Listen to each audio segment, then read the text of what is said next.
Assalamualaikum warahmatullahi wabarakatuh. Perkenalkan, nama Taskia Nurul Ulia, NIM 2220210210035 dari kelas SA. Yang pertama, saya akan menjawab pertanyaan sebagai seorang kontrak drafter, hal apa saja yang perlu diperhatikan dalam menyusun sebuah kontrak, terlebih kontrak syariah. Jelaskan. Sebagai seorang kontrak drafter, khususnya dalam konteks kontrak bisnis syariah, ada beberapa hal penting yang perlu diperhatikan agar kontrak yang disusun tidak hanya sah secara hukum positif, tapi sesuai dengan prinsip-prinsip syariah. Yang pertama, memahami prinsip dasar syariah dalam kontrak. Larangan riba atau bunga, semua bentuk tambahan yang bersifat eksploitatif terhadap salah satu pihak dilarang. Larangan goror atau ketidakjelasan. Informasi dan ketentuan dalam kontrak harus jelas, tidak ambigu. Larangan maisir atau judi atau spekulasi. Kontrak tidak boleh mengandung unsur spekulasi yang merugikan salah satu pihak. Keadilan atau adalah dan kerelaan atau tarodi. Semua pihak harus saling ridho dan diperlakukan secara adil. Amanah dan kejujuran. Seluruh isi kontrak harus disusun berdasarkan kejujuran dan kepercayaan. Kedua, identitas dan kapasitas para pihak. Pastikan identitas para pihak jelas dan sah secara hukum atau baik perorangan maupun badan usaha. Para pihak harus memiliki kapasitas hukum untuk melakukan perjanjian. Yang ketiga, objek kontrak atau mahal al-aqd. Objek transaksi harus halal, jelas, nyata, dan dapat diserah terimakan. Tidak boleh mengandung barang atau jasa yang dilarang dalam Islam, misal alkohol, riba, perjudian. Yang keempat, jenis dan akad yang digunakan. Sesuai jenis akad dengan kegiatan usaha, murabahah, ijarah, musyarakah, mudharabah, salam, istiqna. Setiap akad memiliki syarat dan rukun tersendiri yang harus dipenuhi. Dirinci secara jelas untuk menghindari konflik di kemudian hari. Tidak boleh memberatkan salah satu pihak secara tidak adil. Yang keenam, mekanisme penyelesaian sengketa. Dalam konteks syariah, penyelesaian bisa melalui musyawarah, mediasi, arbitrase syariah, atau pengadilan agama atau syariah jika tersedia. Yang ketujuh, legalitas formal.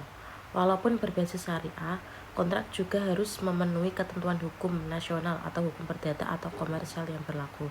Sertifikasi atau konsultasi dengan Dewan Pengawas Syariah atau DPS jika diperlukan. 8. Dokumentasi dan bahasa kontrak. Gunakan bahasa yang mudah dipahami, tidak multitafsir, dan sesuai dengan istilah hukum syariah jika perlu. Lampiran-lampiran atau dokumen pendukung harus lengkap dan relevan. Jadi, seorang kontrak daftar dalam bisnis syariah tidak hanya dituntut untuk cermat secara teknis hukum, tetapi juga harus memahami nilai-nilai Islam yang mendasari transaksi. Kombinasi antara keahlian hukum kontrak dan pemahaman fikih muamalah sangat krusial dalam menyusun kontrak yang sah, adil, dan sesuai syariah. Pertanyaan kedua, langkah-langkah strategis apa yang seharusnya Anda ambil dalam kapasitas sebagai kontrak drafter untuk merespon persoalan ini? Jelaskan. Sebagai seorang kontrak drafter yang turut menyusun kontrak tersebut, tanggung jawab moral dan profesional adalah membantu menjernihkan persoalan demi menjaga keharmonisan hubungan bisnis antar pihak dan mencegah konflik hukum yang berlarut. Langkah-langkah strategis yang seharusnya diambil. Pertama, meninjau klausul yang diperselisihkan secara objektif.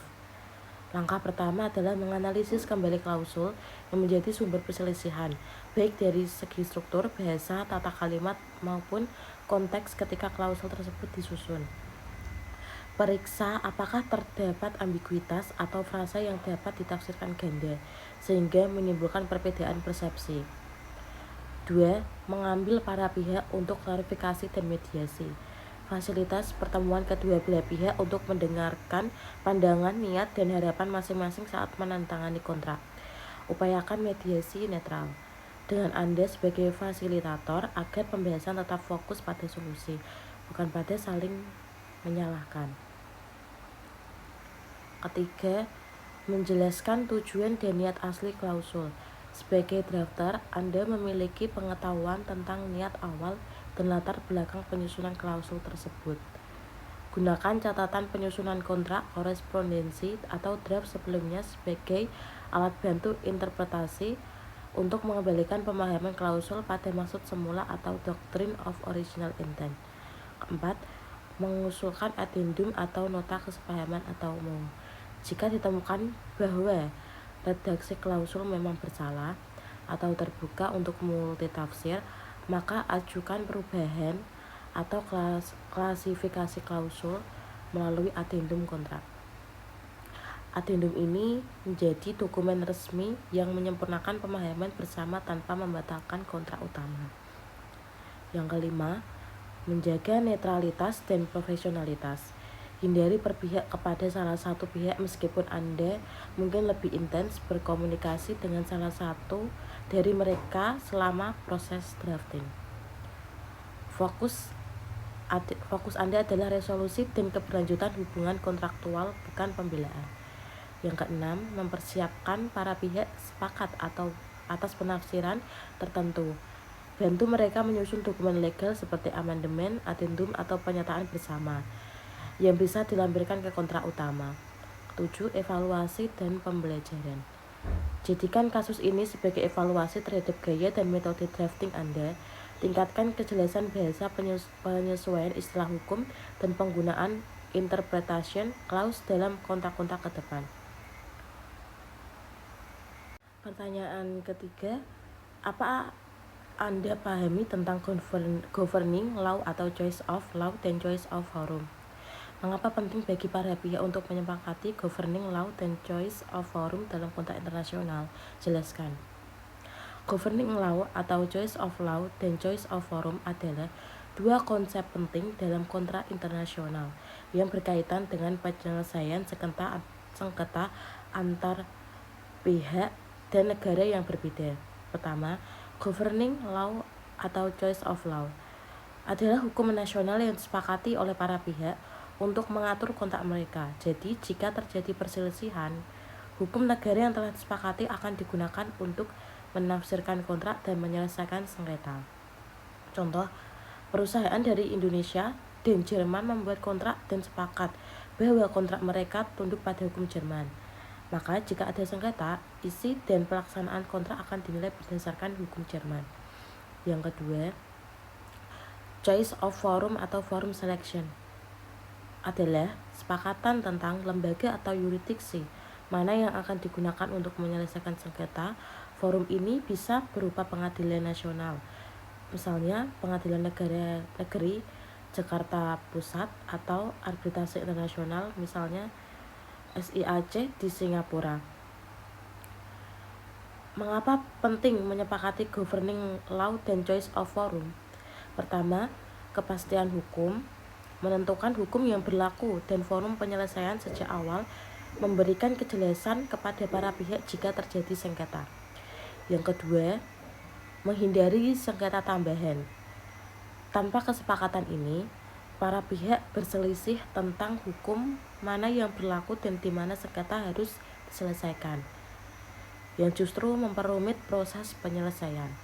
Yang ketiga, efisiensi biaya dan waktu. Dengan memilih forum yang netral dan efisien, misalnya arbitrase internasional, proses penyelesaian bisa lebih cepat dan hemat biaya. Keempat, perlindungan kepentingan. Pihak yang lebih lemah, misalnya yang berasal dari negara dengan sistem hukum yang kurang stabil, bisa bernegosiasi untuk menggunakan sistem hukum atau forum yang lebih netral atau terpercaya.